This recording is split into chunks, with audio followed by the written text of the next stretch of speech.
bersyukur kepadamu kalau hari ini di Indonesia masih bisa diliburkan untuk memperingati kenaikan kemenangan Yesus ke surga. Anugerah-Mu yang luar biasa untuk bangsa kami Indonesia. Bapa, kami minta waktu yang ini Bapa padatkan sungguh-sungguh, dan tolong setiap kami pribadi demi pribadi betul-betul bisa mengerti. Bahkan buat saudara-saudara kami ini, anak-anak-Mu semua, mereka bisa menerimanya, mengertinya jauh daripada kalimat-kalimat yang saya katakan dengan terbatas ini. Waktumu sudah singkat, tidak bisa diperpanjang lagi karena kejahatan makin kurang ajar dan merajalela. Tuhan menunggu kami sebagai gereja-Mu untuk bisa mengerti. Terima kasih untuk kesempatan yang manis ini. Anak-anak kami bersama kami saat ini, Tuhan, Engkau juga ada dengan mereka. Walaupun mereka duduk bersama-sama kami, hadirat-Mu menguasai mereka. Mereka pun bisa menikmati kehadiran Tuhan, sehingga kami orang tuanya tidak terganggu, mereka pun diberkati Tuhan. Roh Kudus, ini waktumu, ini bagianmu. Ambil sebebas-bebasmu dan bekerjalah semua maumu. Kami siap apa Engkau ajari untuk mengerti kebenaran ini, dan kami pulang jadi pribadi yang diubahkan. Dalam nama Tuhan Yesus kami bersyukur. Amin. Shalom, selamat pagi, silakan duduk. Terima kasih kepada Pak Yos Lamel. Pak Yos di mana? Oh, puji Tuhan. Bagi orang-orang muda, anak-anak muda, Pak Yos ini history maker untuk Indonesia. Tahun 80-an, tahun 80-an membawa gerakan yang hebat sekali. Baik, kita akan cepat belajar ya, karena waktunya. Tidak ada seorang pun di antara kita, apalagi kita sebagai anak-anak Tuhan, itu merasa asing dengan peristiwa kenaikan Tuhan Yesus ke surga. Tapi hari ini kita akan minta Roh Kudus untuk mengajarkan, menunjukkan kepada kita apa hakikat sesungguhnya dengan Dia itu naik ke surga. Ini perlu kita ketahui. Tolong semua saudara siapkan catatan-catatan saudara, catat sebanyak-banyaknya. Ya, setelah ini saudara bisa kontak saya nanti SMS atau apa saja untuk diskusi lebih jauh. Karena ini peristiwa penting. Ada 5 hari besar sebagai gereja di Indonesia, pemerintah Indonesia meliburkan ya untuk Kristen. Satu jelas Natal. Ya, itu jelas urutannya begitu. Nah, dari Natal kita akan melihat perayaan Jumat Agung, kematian Tuhan Yesus. Dari hari kematian, 3 hari kemudian kita merayakan kebangkitan, itu Paskah. Dari kebangkitan kita merayakan hari ini, kenaikan. Nah, setelah itu ada Pentakosta. Nah, untuk Paskah dan Pentakosta selalu tiba di hari yang sama, yaitu Minggu, sehingga itu otomatis libur. Nah, saudara, dari 5 peristiwa ini, maka kenaikan Tuhan ini yang menentukan dari semuanya itu. Kenapa begitu? Kita akan lihat. Ada apa sebetulnya kenaikan ini? Ya, nanti 10 hari lagi itu pencurahan Roh Kudus pas tanggal 15 Mei nanti ini. Kita buka Kisah Rasul pasal yang kedua. Kerinduan Tuhan yang luar biasa kepada dunia ini untuk diselamatkan, untuk mengalami pemulihan, untuk mengalami kasih-Nya, untuk mengalami semua yang surga janjikan kepada dunia. Kisah Rasul pasal yang kedua. Ini salah satu dari sebagian besar khotbah Petrus yang pertama, dan dia diurapi Tuhan luar biasa. Kisah Rasul pasal 2 ayat yang ke-31. Kisah Rasul 2 ayat 31. Ada apa? Ya. Kenaikan itu. Kisah Rasul 2 ayat 31. Karena itu ia telah melihat ke depan, ini bicara tentang Daud, dan telah berbicara tentang kebangkitan Mesias. Ketika ia mengatakan bahwa dia tidak ditinggalkan dalam dunia orang mati, dan bahwa dagingnya tidak mengalami kebinasaan. Nah, ini Daud melihatnya jauh. Ayat 32 ini bicara soal Paskah.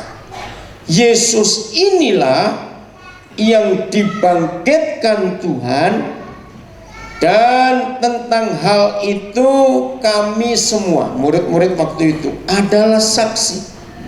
Saya ulangi 32, Yesus inilah yang dibangkitkan Tuhan, dan tentang hal itu kami semua adalah saksi.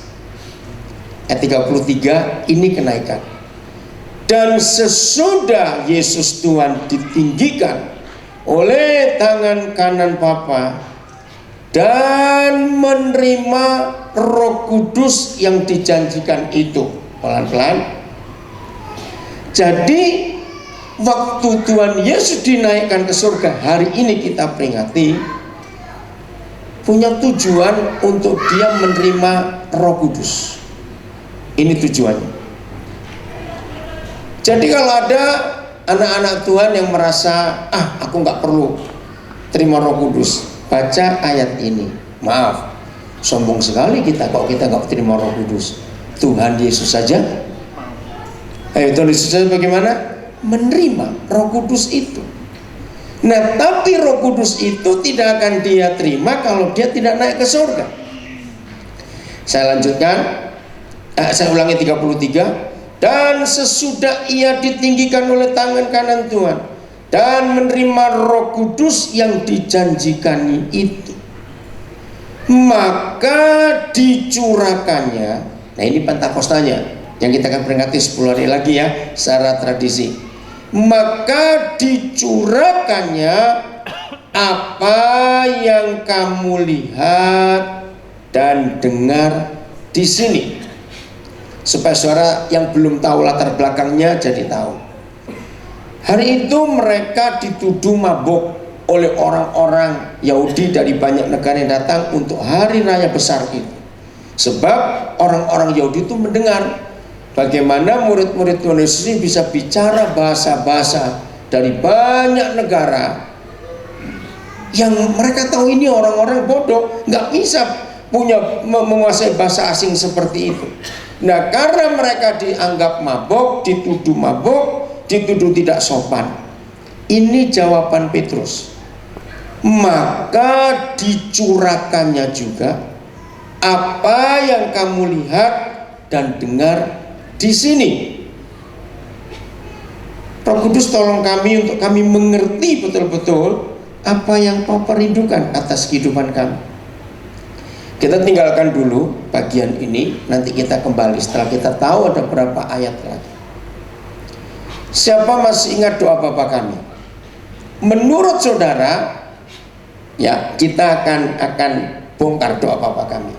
Menurut saudara, dari seluruh ajaran Tuhan Yesus doa Bapa kami itu ada berapa permintaan?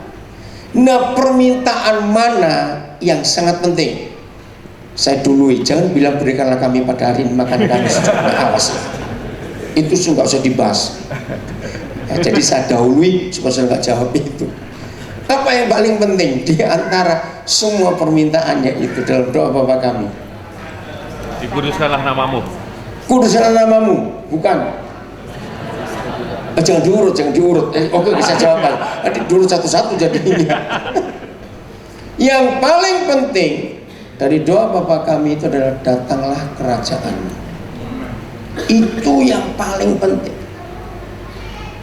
Kenapa itu paling penting? Sebab cuma ada satu di antara dua. Kalau bukan kerajaan surga, kerajaan Yesus Kristus Raja, segala raja yang memerintah bumi ini, kerajaan siapa yang eksis? Kerajaan neraka, kerajaan iblis, kerajaan setan.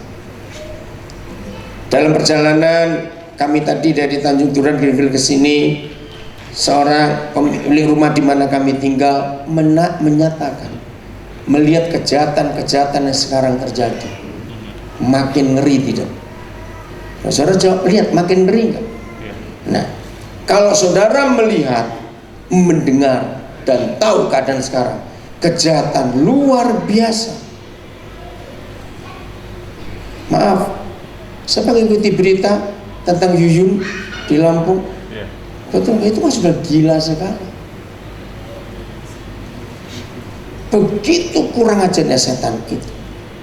Saudara, Selama kita sebagai anak-anak Tuhan, sebagai gereja Tuhan, tidak pernah berkeluh kesah bagaimana setan makin jahat dan makin kurang ajar, maka kita dalam kondisi yang sangat berbahaya. Loh, apa hubungannya? Yang jahat kan mereka, aku kan tidak. Nah, awas. Anak-anak Tuhan yang berkata seperti itu, saudara, dalam bahaya besar. Kok bisa? Oke, kita lihat Yeskiel 9 ayat 1. Papa lagi sekali padatkan waktu ini dan buat kami mudah mengerti isi hati Tuhan dalam nama Yesus, sehingga setiap kami setelah mendengar kebenaran ini, kami menjadi orang-orang yang Tuhan rindukan itu. Dalam nama Yesus kami minta. Aku mendengar dia berseru dengan suara yang nyaring, maju kemari, hai yang harus menjalankan hukuman atas kota ini, masing-masing dengan alat pemusnah di tangannya.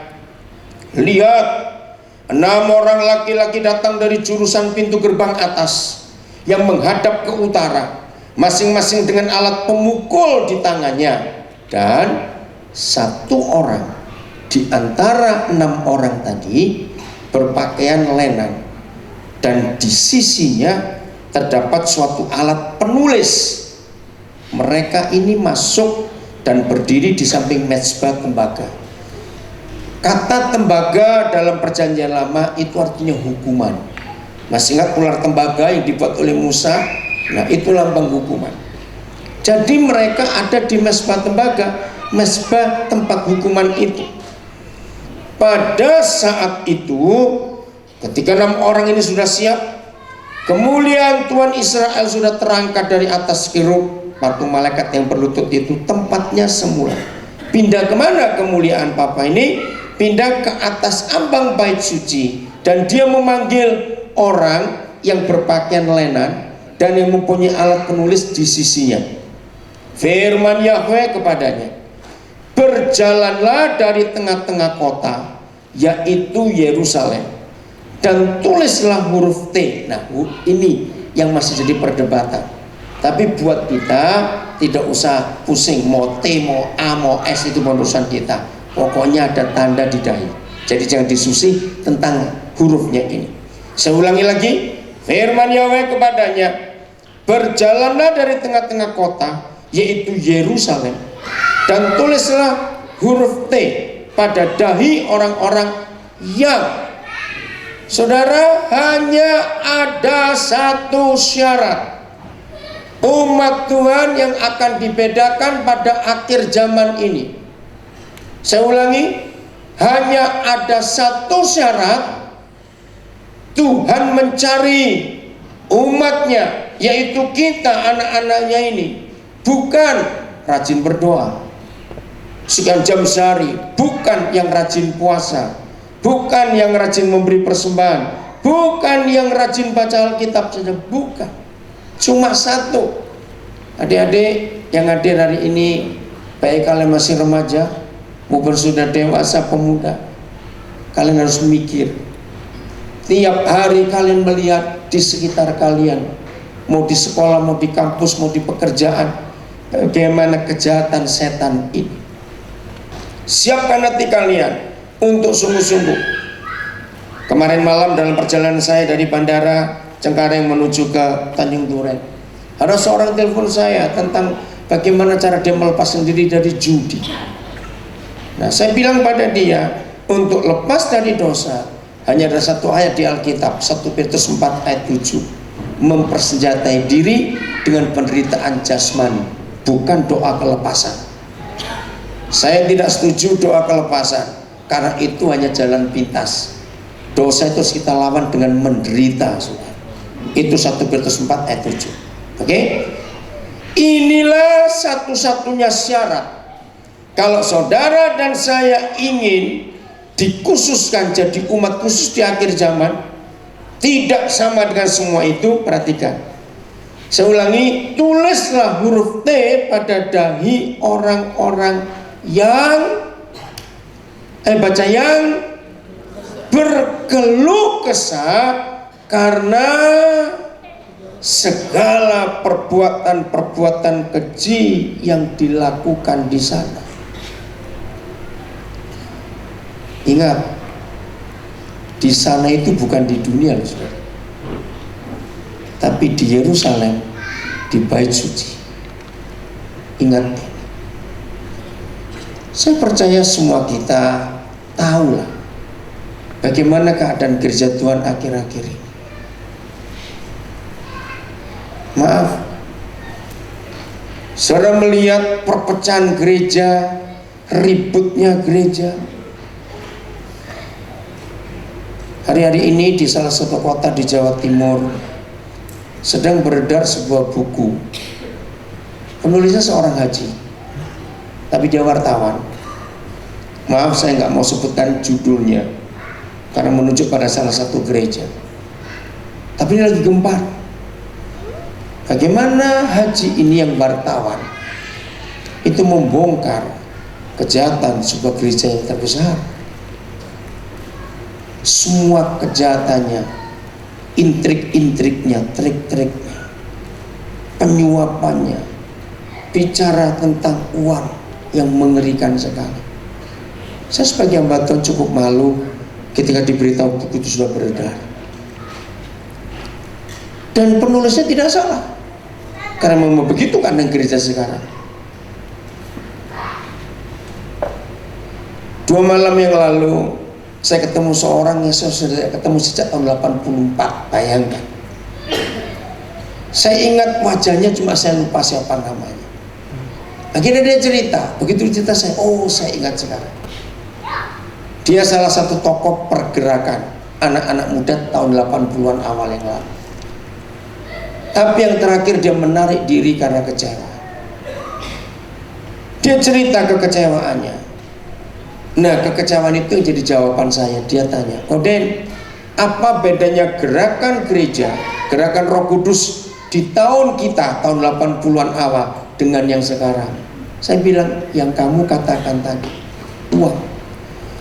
Saudara, tahun 70-an akhir terjadi kegerakan yang luar biasa di Indonesia, anak-anak muda hebat.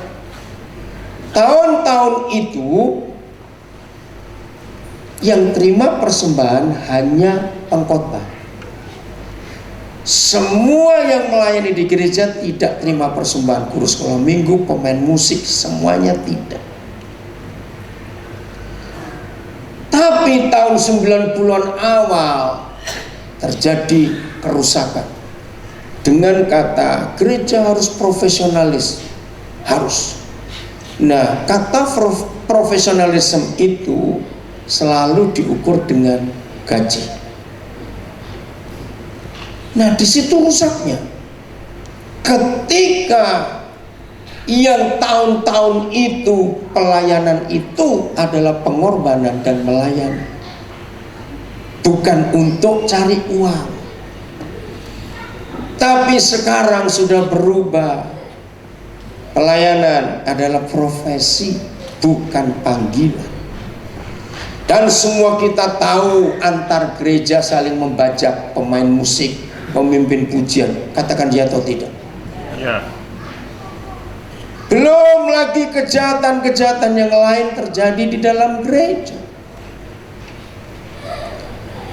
Saya bilang pada dia, kamu boleh kecewa dengan sistem gereja yang ada, tapi kamu jangan tinggalkan Tuhan, kan dia nggak salah. Saya janji saya mau bimbing dia lagi. Nanti minggu depan 13-15 saya di Tegal. Nah, saya ajak dia untuk ikut. Ayo kamu kembali dalam panggilan. Saudara, bukan rahasia lagi kalau gereja ini sudah menyeleweng jauh. Sebelum gereja secara umum ya, bukan cuma ini saya sebutkan, maaf. Lalu diskusi kami berakhir dengan ayat ini. Saya bilang sebelum kita pisah, buka ayat ini. Coba saya ingin buka dulu ya. Kita tinggalkan dulu Yeskiel 9, nanti kita kembali. Lihat. Yohanes 2 mulai 14 sampai 17. Yohanes pasal 2 mulai 14 sampai 17. Dia kaget waktu saya tunjukkan ini. Nah, saya dapat pewahyuan ayat ini lama, saudara. Akhir tahun 70-an yang lalu. Ya, Yohanes pasal 2 ayat yang ke 14-15. Jadi kasihan Roh Kudus dimanipulasi dengan kejahatan yang sangat besar. Saya baca. Dalam bait suci didapati Yesus: 1. Pedagang-pedagang lembu, 2. Pedagang kambing domba, 3. Pedagang merpati, 4. Money changer, penukar uang. Kenapa ada money changer zaman itu? Karena semua orang Yahudi dari seluruh dunia berkumpul di Yerusalem. Nah, itu yang kita baca di Kisah Rasul 2 tadi. Ini satu-satunya di besar Yahudi yang paling besar. Kalau Indonesia lebaran begitulah. Nah, karena mereka datang dari banyak negara bawa mata uang asing, harus ditukar. Ya. Nah, jadi ada macam-macam pedagang. Perhatikan. Ia membuat cambuk dari tali, lalu mengusir mereka semua dari bait suci dengan semua kambing domba lembu mereka. Uang penukar-penukar dihamburkannya ke tanah dan meja-meja dibalikkannya. Ayat 16. Ini yang mengagetkan saya. Kepada siapa? Ayo, kepada siapa? Pedagang-pedagang merpati ia berkata, ambil semuanya ini dari sini. Jangan kamu membuat rumah Bapakku menjadi tempat berjualan. Maka teringatlah murid-muridnya bahwa ada tertulis, cinta untuk rumahmu menghanguskan aku. Ayat 17 kita tinggalkan dulu.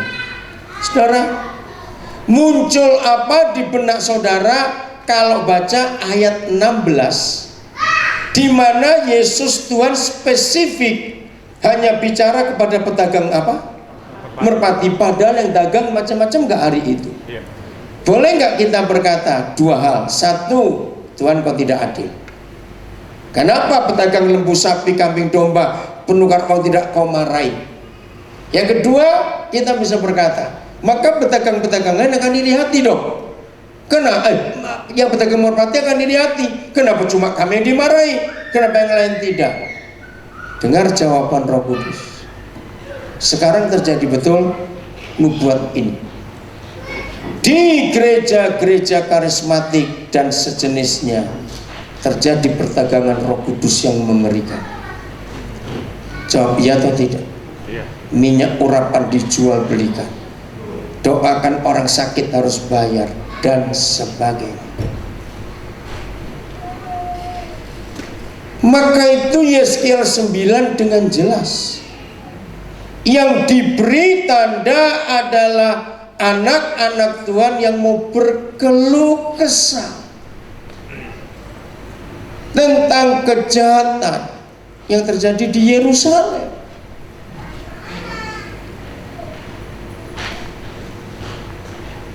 Masih ingat Tuhan Yesus berkata, siapa yang susah masuk surga? Kaya. Orang kaya. Maka itu satu-satunya tanda bahwa kita akan mudah masuk surga. Jangan kaya-kaya. Kok nggak amin? Orang kaya kan sulit masuk surga. Nah, bagaimana untuk nggak kaya-kaya? Siapa bisa jawab? Bagi nabur. Iya, sering nolkan saldo saudara. Hah? Gitu pasti. Nah, saudara, Alkitab menuliskan Roh Kudus itu saingannya bukan setan, tapi uang. Loh, kok bisa? Saya tunjukkan lagi ya. Matius 28. Mulai ayat yang ke-13. Matius 28 mulai ayat yang ke-13. Roh Kudus itu saingannya uang, bukan setan. Maka itu ini yang terjadi di dalam gereja. Maaf, saya cuma cerita saja. Kalau saudara orang Jakarta dan nggak tahu ini, bersyukurlah saudara, berarti saudara tidak terlalu terlibat dengan gereja. Di Jakarta ini ada beberapa gereja yang mengundang hamba-hamba Tuhan pengkhotbah, persembahannya di depan. Kalau mau khotbah di gerejanya setahun full, dan satu minggu itu bisa melayani 5-6 cabangnya full setahun. persembahannya apartemen 2 kamar. Jakarta ini. Kalau 2 tahun full, apartemen 3 kamar. Memilih mobil juga boleh. Gereja. Banyak pengembang membangun apartemen-apartemen yang sederhana, yang studio. Saudara akan kaget, yang beli itu kebanyakan gereja. Dan gereja beli sampai ratusan unit. Untuk siapa? Untuk semua pengerjanya. Dengan catatan, 3 kali absen, keluar, ganti orang lain. Wih, bayangkan. Di mana hati hamba, di mana hati pelayanan kalau begitu? Oke, saya lanjutkan. Ini yang kita harus jaga. Ingat ya, Yesaya 9 tadi di Yerusalem, di gereja Tuhan. Matius 28 ayat yang ke 11. Saya salah, bukan 13, 11 ya. Ketika mereka di tengah jalan, datanglah beberapa orang dari penjaga itu ke kota dan memberitahukan segala yang terjadi itu kepada imam-imam kepala. Dan sesudah berunding dengan tua-tua, ya, hamba-hamba Tuhan ini, mereka mengambil keputusan. Imam-imam kepala bisa sejahat ini. Mereka mengambil keputusan, lalu memberikan sejumlah besar uang kepada serdadu-serdadu itu. Money politik sudah terjadi ribuan tahun yang lalu.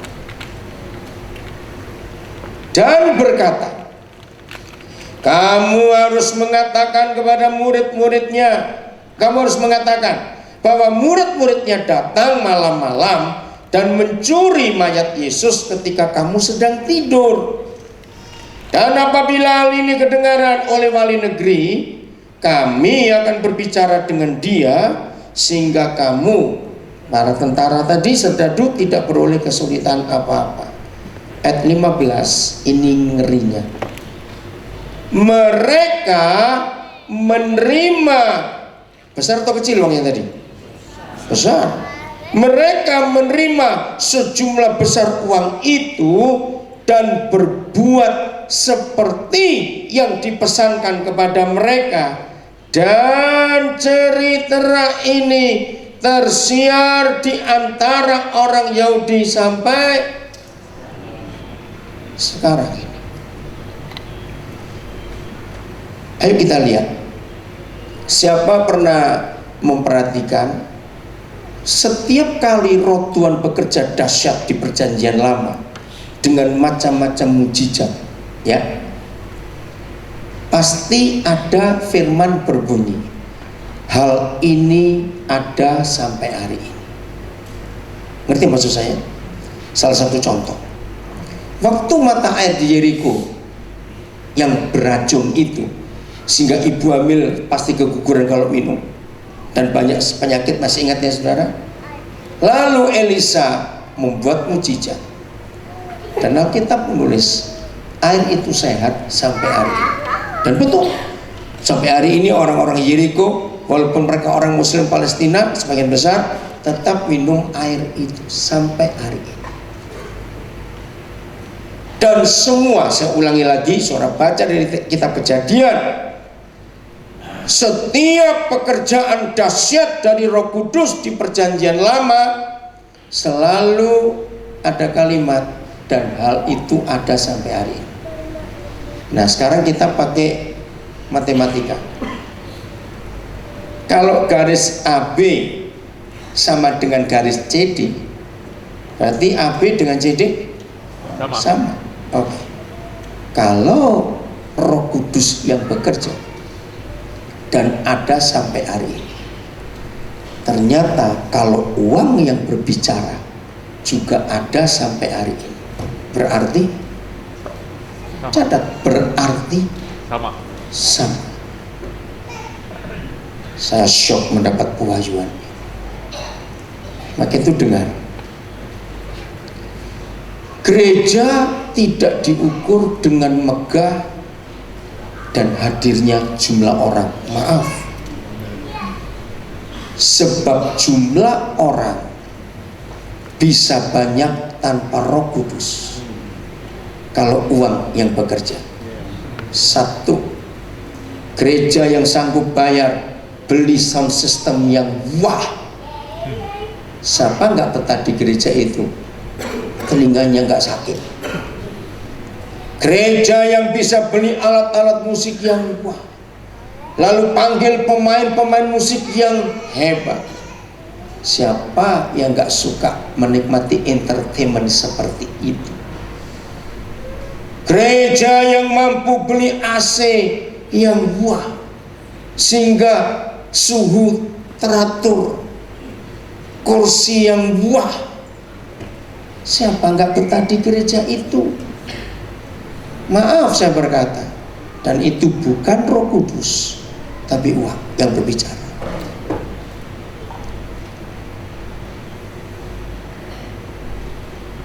Saudara, kita harus tahu mengapa dalam skenario kerajaan surga, surat kepada 7 gereja, masih ingat Wahyu 2 dan Wahyu 3? Yang belum tahu nanti baca di rumah, maaf bukan waktunya untuk bahas itu. Tapi mengapa Yesus Tuhan yang memberi pewahyuan kepada saudara kita Yohanes menuliskan gereja terakhir itu gereja Laodikia, dan ada ayat yang terkenal yaitu Wahyu 3:20. Lihat, aku berdiri di muka pintu sambil mengetok, dan barang siapa mendengar suara ketukan itu dan membuka pintu, lalu aku masuk, lalu makan bersama dengan dia. Puluhan tahun gereja menggunakan Wahyu 3:20 untuk penginjilan. Salah, saudara. Wahyu 3:20 bukan untuk petobat baru, bukan.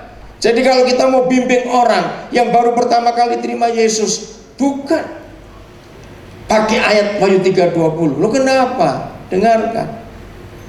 Yesus pulang ke rumahnya, gereja Laodikia.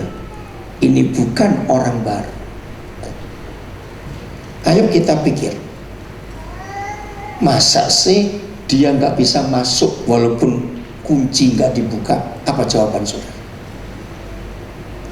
Bisa masuk tidak Tuhan Yesus walaupun kunci nggak dibuka? Bisa. Nah, kenapa dia nggak masuk? Ini pertanyaan penting.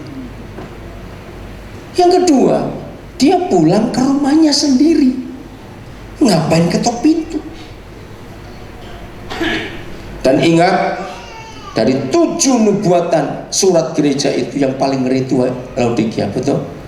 Dan begini salah satu firman-Nya, aku tahu kamu kaya, kamu aktif. Ingat firman itu. Tapi sebetulnya kamu itu miskin, buta, dan telanjang. Aktif. Maka itulah nubuat akhir zaman. Ketika gereja makin wah, ternyata belum tentu ada Yesus. Yang ada cuma gambar Yesus. Sebab Yesusnya di luar. Lalu siapa yang di dalam? Pemiliknya dan uang. Dari situ kita belajar yang lain. Saya bersyukur untuk pewahyuan itu. Ternyata Tuhan kita itu sopan. Katakan amin. Dalam hal apa dia sopan? Dia nggak pernah dobrak. Dia tunggu ada orang buka, baru dia masuk.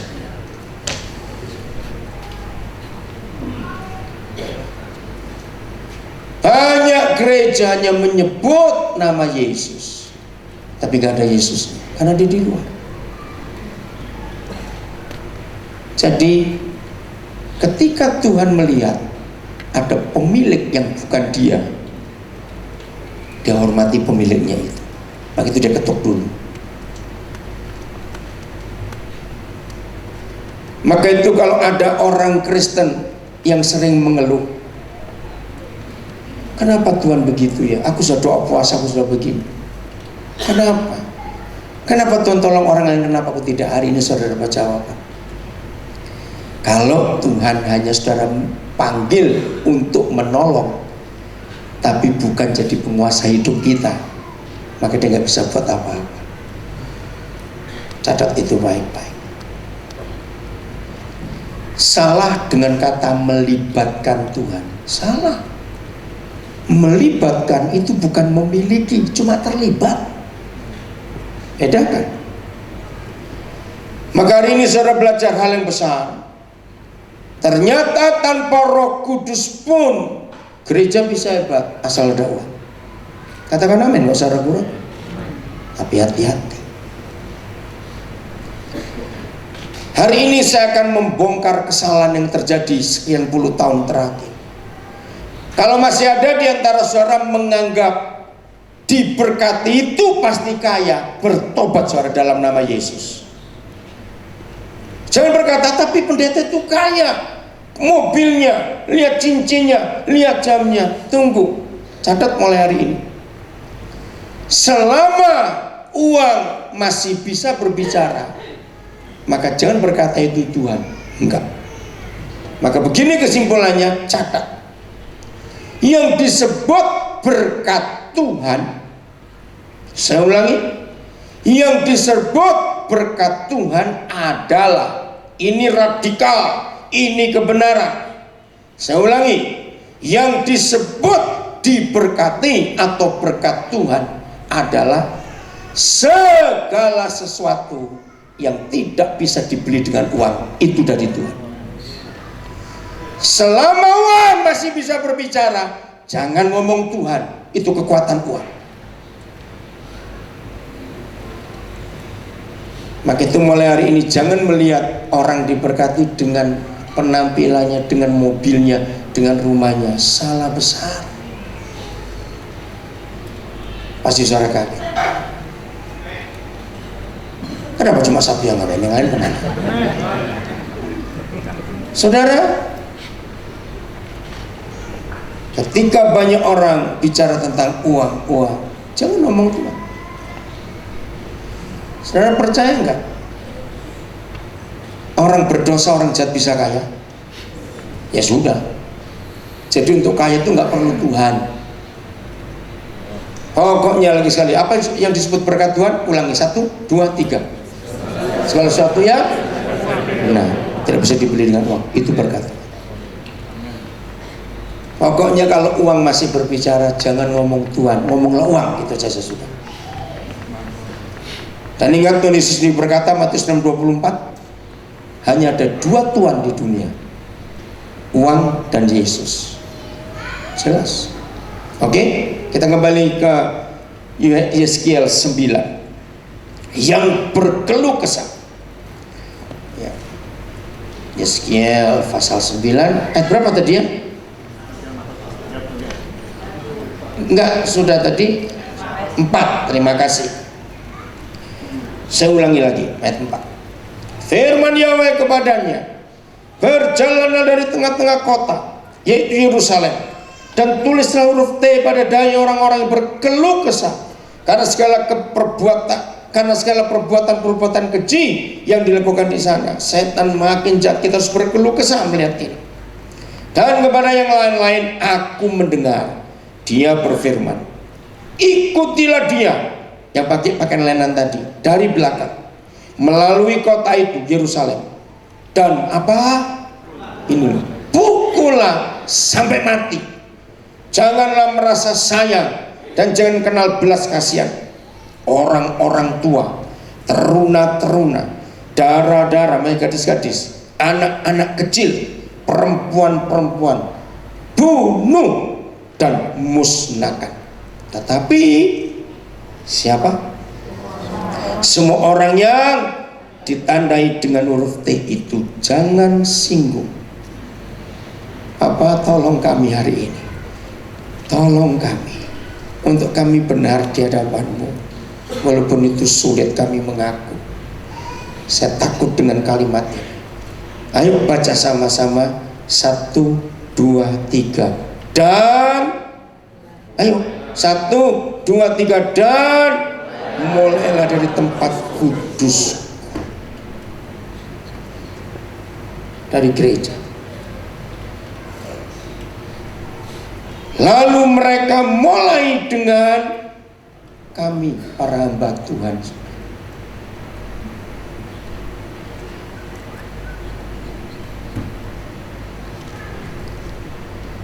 Maka itu jangan bersandiwara dengan Tuhan. Jadi ini yang menyebabkan setan masih merajalela sekarang. Karena kita tidak berjalan dalam kebenaran. Lalu mereka mulai dengan tua-tua yang berada di hadapan bait suci. Kemudian firman-Nya kepada mereka, najiskanlah bait suci itu, penuhilah pelataran-pelatarannya dengan orang-orang yang terbunuh. Pergilah. Mereka pergi keluar dan memukuli orang-orang sampai mati di dalam kota. Jadi yang Tuhan cari sekarang bukan yang begini, yang begitu, bukan. Yang berkeluh kesah karena kejahatan di dalam gereja dan di luar gereja yang mengerikan sekarang.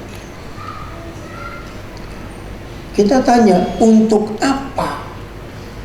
Ya, untuk apa?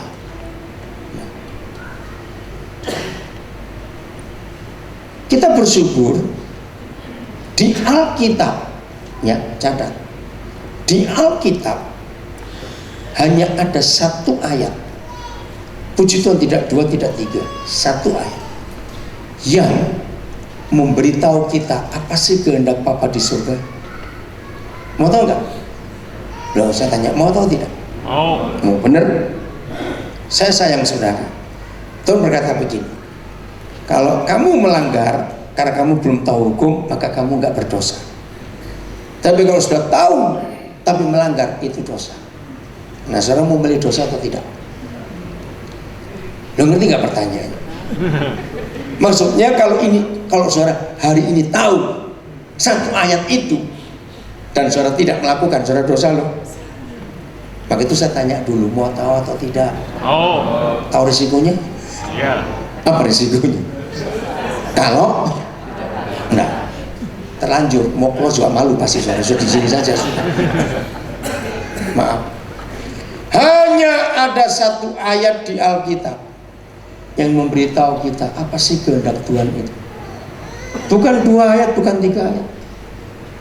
Dan bersyukur kepada Tuhan, gereja Sungai Yordan ini, saya tahu misi penginjilannya luar biasa. Pak Yos, saya lupa, apa ini singkatan Madu 5? Matius 25. Nah, Matius 25. Pertama kali saya dengar hamba Tuhan Pak Yos Lamel menemukan ini, tahun berapa ya Pak Yos waktu itu? Terus ada buku yang dicetak boklet itu, sobat-sobat saya ada di sini waktu itu. Madu 5, Matius 25. Ini untuk Matius 25. Masih ingat? Ketika kambing dan domba itu protes, kapan kami melihat Tuhan lapar? Kapan kami lihat Tuhan telanjang dan sebagainya? Kapan? Aneh, masuk Tuhan lapar, masuk Tuhan telanjang. Masih ingat jawaban raja itu? Segala sesuatu yang telah kau lakukan untuk salah seorang saudara yang paling hina itu yang telah kau lakukan untuk aku. Maaf, coba saudara keliling ke gereja mana saja, pasti di depan cuma ada dua kotak persembahan, satu per bulan, itu malah gede, ditulis gede-gede. Maksudnya persembahan. Tapi di sini ada Matius 25, bayangkan. Terus ada satu lagi Pak Yos, saya lupa apa? Jeruk apa kok jeruk? Iya jeruk ya. Apa itu singkatannya Pak Yos? Jemaat rumah tangga. Jemaat rumah tangga. Kok jerukannya apa? Jemaat. Oh, rukun warga. Iya. Saya ingat itu pertama kali saya tertarik jeruknya hebat juga, ngomong dia apa? Saudara, kehendak Tuhan cuma satu yang tertulis di Alkitab.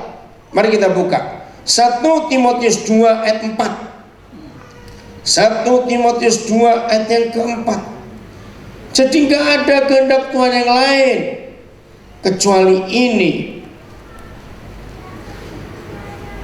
Maka itu yang rajin puasa untuk cari kehendak Tuhan, stop. Ngapain kehendak Tuhan dipuasai? Sudah jelas tertulis kok, ngapain dicari pakai puasa segala? Buang-buang waktu saja. Betul? Ayo kita baca sama-sama. 1 2, 3. Yang menghendaki supaya berapa orang? Semua orang diapakan? Diselamatkan dan memperoleh pengenalan yang betul akan kebenaran. Siapa kebenaran kita? Yesus. Maaf, di ruangan ini hari ini saya mengajak 2 saudara yang bukan Kristen. Hari ini saya mengajak karena ini kehendak Tuhan yang menghendaki supaya semua orang diselamatkan. Kapan terakhir kali saudara menyelamatkan orang? Dalam hati jawabnya. Kalau di mulut kita bisa bohong, Tuhan tahu loh, awas. Dalam hati. Karena kehendak Tuhan cuma satu, supaya semua orang diselamatkan. Saya tanya kepada saudara, kira-kira berapa persen sih gereja sudah menyelesaikan kehendak Tuhan ini? Artinya, untuk mengetahui berapa persen, lihat keluar. Berapa persen dari 7 miliar manusia lebih di dunia ini yang sudah lahir baru. Nah, dari situ kita bisa tahu berapa persen gereja sudah melakukan kehendak Tuhan. Ngerti nggak? Kira-kira berapa persen gereja sudah melakukan kehendak Tuhan? Kira-kira saja belum sampai 10%. Karena belum sampai 10% dari 7 miliar ini yang lahir baru. Berarti kita gagal. Mengapa kita gagal? Karena kita nggak punya otoritas. Nah, kenaikan Tuhan Yesus dan pencurahan Roh Kudus itu satu paket untuk menerima otoritas, supaya kehendak Tuhan diselesaikan dan setan dikalahkan. Amin.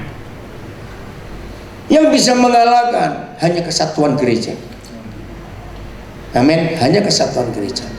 Mudah-mudahan saya sampai kepada ayat itu nanti. Saya mau baca ayat ini, Efesus 1 ayat 13. Efesus 1 ayat 13. Ya, ingat diselamatkan untuk memperoleh pengenalan akan kebenaran. Siapa kebenaran? Tuhan Yesus. Efesus 1:13. Di dalam Dia kamu juga, karena kamu telah mendengar apa? Firman kebenaran, yaitu Injil keselamatanmu. Di dalam Dia kamu juga ketika kamu percaya dimeteraikan ya dengan Roh Kudus. Nah, 10 hari lagi kita memperingati ini yang dijanjikannya itu. Saudara, jadi kita ini harus memberitakan Injil itu supaya semua orang diselamatkan. Nah, masalahnya, saya beri contoh. Siapa pernah punya anjing lalu anjingnya beranak? Lucu-lucu. Mudah atau susah kalau ada orang minta? Anak-anak anjing mudah atau susah? Susah. Nah, itu logikanya. Ketika semua manusia sudah jatuh dalam dosa, siapa pemilik kita? Tuhan. Iblis. Jatuh dalam dosa, pemilik kita iblis. Enggak mudah iblis menyerahkan kita kepada kebenaran. Enggak mudah. Nah, karena urusannya dengan iblis, maka kita harus punya otoritas. Maka itu di banyak janji Tuhan Yesus, baik Injil apalagi kitab Wahyu, Tuhan Yesus selalu berkata kerajaannya, masih ingat itu? Kerajaannya, Dia itu raja segala raja, Tuhan segala Tuhan. Nah, hebatnya Tuhan Yesus, Dia tidak ingin menikmati kekuasaan itu sendiri. Dia ingin power sharing dengan kita, saudara. Katakan amin. Oke, cepat. Lukas 12 ayat 32. Lukas 12 ayat 32. Nah, dari tadi kan saya sudah bilang, siapkan catatan, ayatnya banyak sekali ini. Tapi saya lihat saudara nggak nyarat lagi. Ayo, tulis. Maupun saudara pakai notes di HP saudara, silakan. Lukas 12 ayat yang ke-32. Lihat ini. Janganlah kamu takut, hai kamu siapa? Kawanan kecil, karena Bapamu telah berkenan memberikan kamu apa? Nggak bener ini. Membaca firman seperti ini, kalau saya cuma diam santai, harusnya wow gitu loh. Loh, betul tidak? Berarti selama ini saudara nggak percaya firman Tuhan. Saya pertama kali membaca ayat ini, saya lompat. Hah? Nah, cuma satu itu, Ibu Yanti saya guguk yang jauh. Ibu Yanti ini mujizat besar, 3 kali sudah mati, sudah divonis kanker kalah dengan dia. Itu luar biasa. Saudara dengar, Papa memberikan apa kepada kita? Kerajaan. Loh, tapi kok diberi kerajaan kok? Hei, kerajaan ini. Wow. Nah begitu, amin. Haleluya, luar biasa. Bapamu telah berkenan memberikan kamu kerajaan itu. Amin. Tunggu, jangan amin dulu.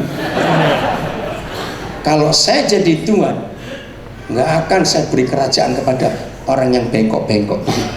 Maaf. Betul? Nah, kita ini mantan bajingan atau bukan? Iya. Oh, puji Tuhan, sadar semua. Bagaimana mantan bajingan diberi kerajaan? Ini masalah tidak? Oke, kita ke Inggris sekarang, ke UK. Berapa hari yang lalu, tanggal 21 April, Queen Elizabeth II merayakan ulang tahun ke berapa yuk? 90. Ke 90. Dia naik takhta sejak tahun berapa yuk? Tahun berapa? Tahun 62. Bayangkan, takhta yang cuma simbol saja, susah buat nenek satu menyerahkan ke anaknya sendiri. Loh, betul nggak? Loh, takhta Inggris kan cuma simbol saja, tidak ada otoritas. Dan dunia tahu nggak mungkin Charles ketuaan juga, sudah. Aduh, kalau saya jadi Charles saya akan protes terus pada mama saya. Mau nunggu apa, Mam? Loh, betul nggak? Saya 90 kok nggak turun-turun. Bayangkan. Nah, itu loh logika ayat ini, saudara. Charles itu anak kandung, tapi toh tetap nggak dipercaya. Tapi Papa di surga mempercayai kita mantan bajingan ini. Amin, amin. Kerajaannya itu.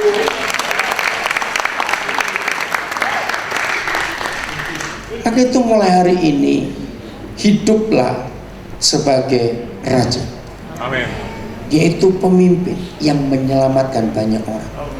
Jangan cuma raja yang gagah-gagahan saja terus nggak punya rakyat. Awas kamu. Raja yang punya otoritas menyelamatkan banyak orang. Ini saya kagum pada ayat ini. Lukas 22 ayat 29. Saya bersyukur kenapa hanya Lukas yang tahu rekaman ini. Kenapa 3 penulis Injil yang tidak sempat mendengar apa yang Yesus Tuhan katakan. Lukas 22 ayat 29. Ini lebih dahsyat lagi. Menjelang hari-hari terakhir Tuhan kita di dunia, Dia mengatakan hal ini sebelum Dia ditangkap, dihadiri, disiksa dan dibunuh. Dan akunya siapa di sini? Yesus. Apa?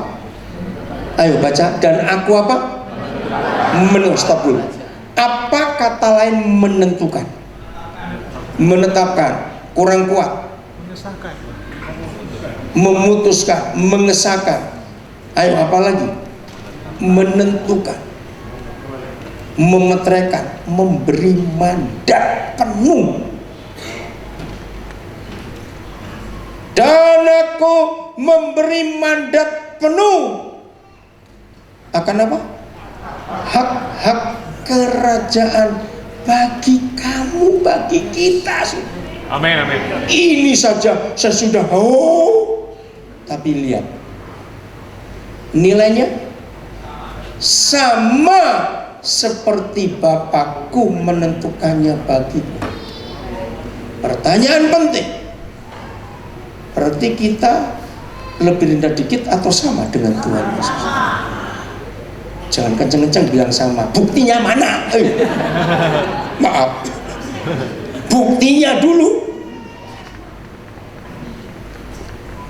Saya sampai berkata begini, pertama kali saya dapat pewahyuan ayat ini. Seandainya Alkitab isinya cuma 2 ayat ini saja, buat saya sudah cukup. Amin. Telah berkenan memberikan kerajaannya kepada kita dan menentukan hak-hak kerajaan yang sama seperti yang Bapakku tentukannya bagiku. Bukan untuk sok-sokan, bukan untuk gagah-gagahan, tidak.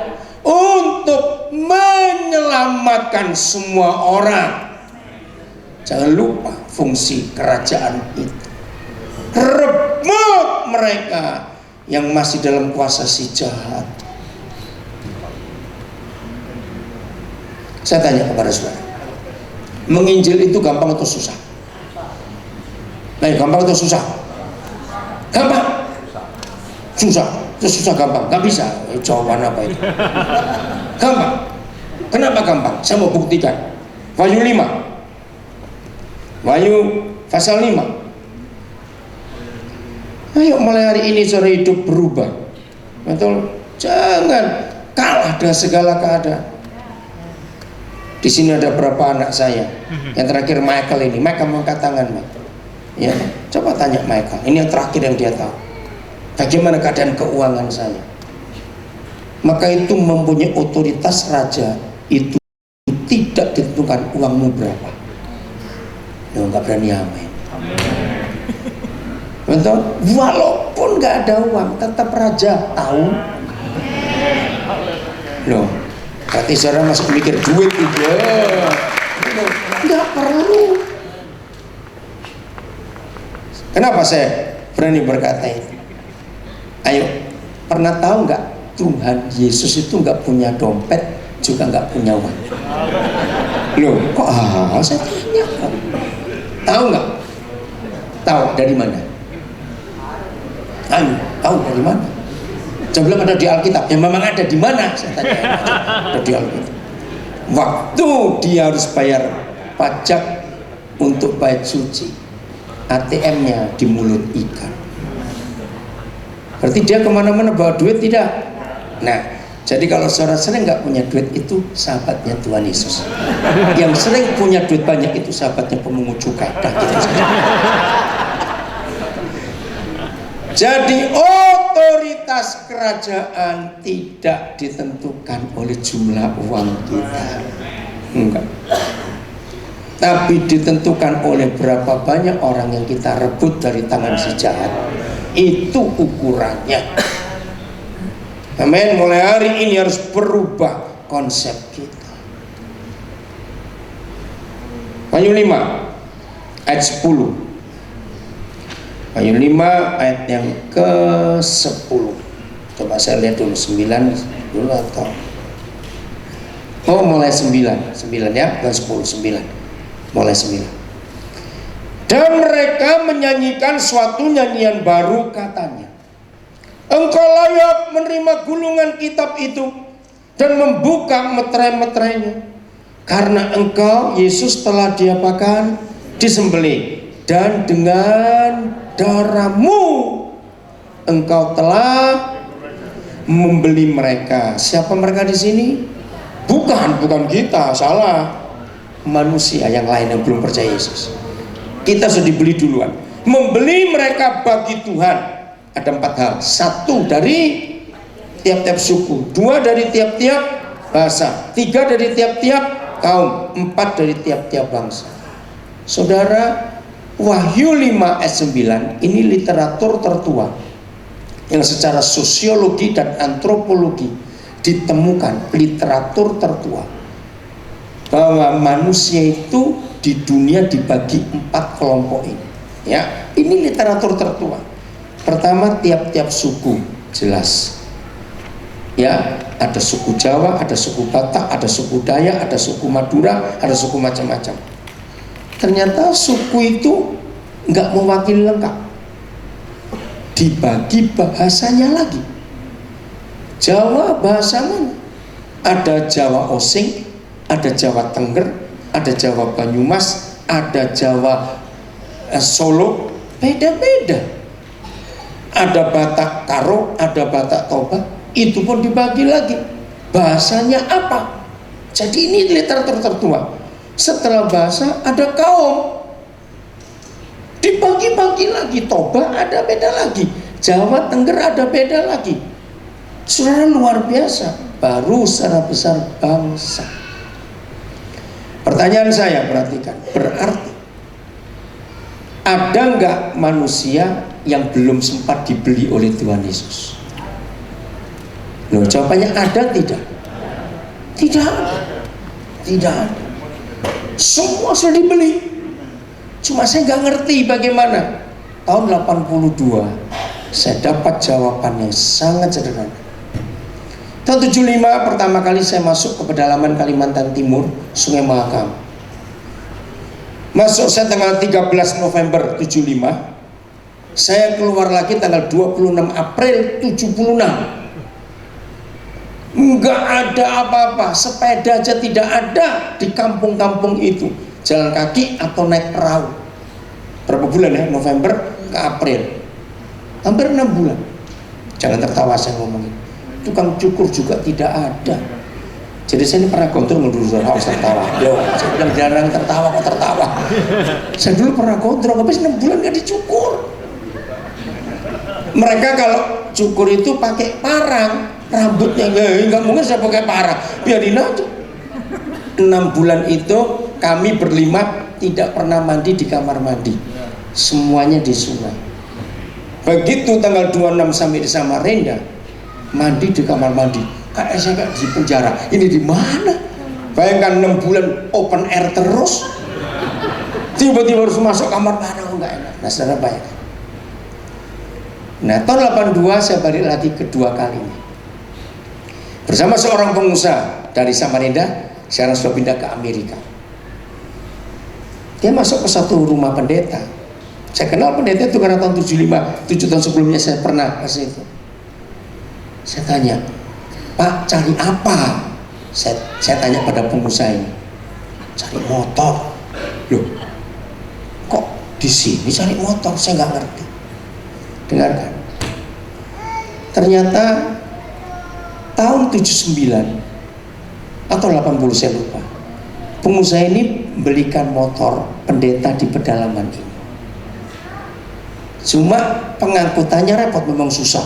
Waktu itu dari Samarinda sampai ke Melak saja itu 23 jam kami naik perahu motor itu. Harus tapi berhenti-berhenti di kampung-kampung. Nah, pendeta ini hanya memberi kwitansi dari dealer yang di kota Samarinda. Pendeta ini jawabnya gini, motor yang mana? Loh, kan saya sudah belikan tahun itu. Enggak, Om cuma kasih saya surat ini. Dia keluar bawa kwitansi. Saya tertawa, ini pengusaha pukul dahinya. Ini motor, saya sudah bayar lunas, kamu tinggal ambil. Nah, ini pengusaha marah juga pada dealernya. Nggak diambil-ambil kok nggak ngomong. Saudara, hebatnya Roh Kudus. Mereka ribut sendiri, saya dapat ayat ini yang muncul. Ngerti nggak ilustrasi? Jadi mulai tahun 82 itu sampai hari ini saya nggak pernah kesulitan menginjil. Sebab saya punya kwitansi lunas kerajaan surga bahwa mereka itu sudah dibeli. Saya tinggal datang ini kwitansi bawa ke sini. Kok nggak tepuk tangan? Ini hal yang luar biasa begini kok. Amin. Sebab semua sudah dibeli, bukan akan dibeli. Berarti lunas, nggak kredit, ingat itu. Maka itu kalau masih ada kesulitan menginjil, cuma ada dua alasan. Satu, saudara belum punya otoritas kerajaan itu. Sehingga ketika setan datang, ketika kita datang kepada setan untuk ngambil, mereka tanya siapa lu? Betul? Setan nggak lihat tanda-tanda itu. Yang kedua, kita pasti salah bicara. Ngerti ya? Pokoknya menginjil itu nggak bisa ditolak karena kwitansi lunasnya sudah terpaku di kayu salib, sudah dibeli. Jadi mencari setiap manusia yang dikehendaki untuk diselamatkan itu nggak perlu pergumulan, nggak perlu perjuangan, nggak perlu doa keliling, nggak perlu doa kecot-kecot minyak, nggak perlu, goblok. Aduh. Maaf saya ngomong,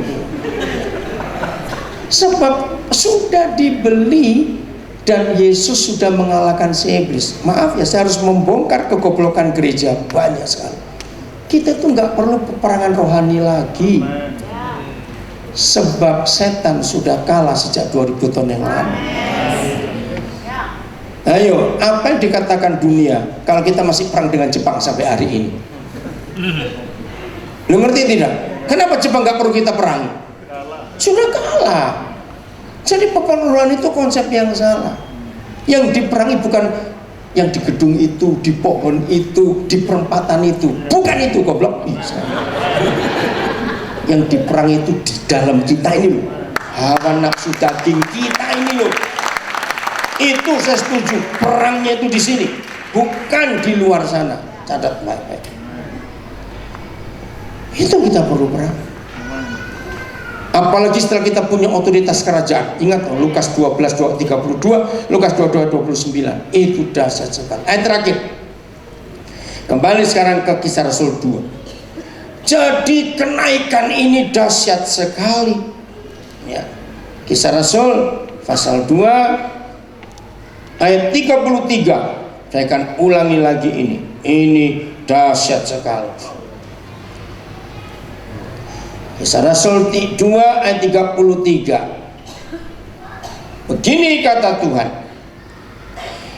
Dan sesudah Yesus ditinggikan, hari ini kita memperingati Yesus naik ke surga oleh tangan kanan Tuhan dan menerima Roh Kudus yang dijanjikan itu, maka dicurahkannya apa yang kamu lihat dan dengar di sini. Mengapa dalam perjanjian lama semua raja tidak akan bisa memerintah jadi raja sebelum diapakan? Diurapi, dituangkan minyak. Nah, kalau hari kenaikan Tuhan Yesus, lalu 10 hari kemudian Yesus menerima Roh Kudus, berarti dia diapakan? Diurapi untuk jadi raja segala raja. Dia yang cuma kepala karena waktu